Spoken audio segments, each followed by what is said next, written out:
Jeste li ikad namazali vazelin ispod kreveta ili možda ispred vrata ili prozora? U današnjem videu pokazat ću vam nevjerovatno koristan trik koji će vam olakšati svakodnevni život i pomoći da se riješite mnogih neugodnosti u domu. Na samom kraju otkriću vam i jedan dodatni savjet koji će vam se sigurno svidjeti. Zato svakako ostanite do kraja videa. Za ovaj trik potreban vam je samo običan vazelin.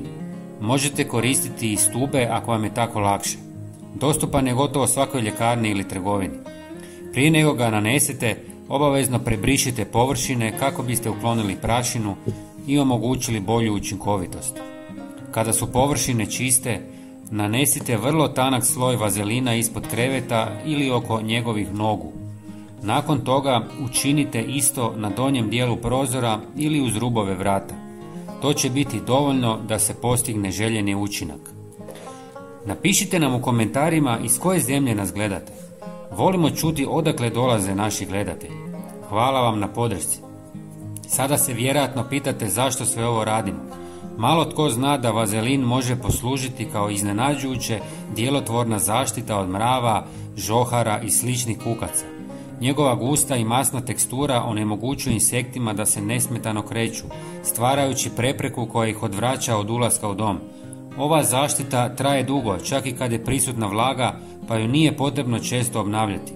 Većina insekata ulazi upravo kroz prozore i vrata, a ovaj jednostavan sloj može ih učinkovito zaustaviti. Ako ipak pronađu put unutra, sloj ispod kreveta spriječit će ih da se približe dok spavate. Kao dodatni savjet možete nanijeti malo vazelina ispod lajsni uz pod ili u pukotine u zidove. Po želji dodajte malo cimeta ili klinčića jer njihov miris dodatno odbija kukce.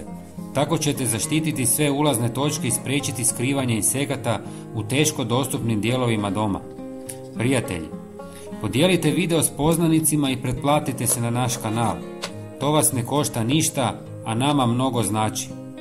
Hvala vam što ste s nama i vidimo se uskoro u novom videu. Pozdrav!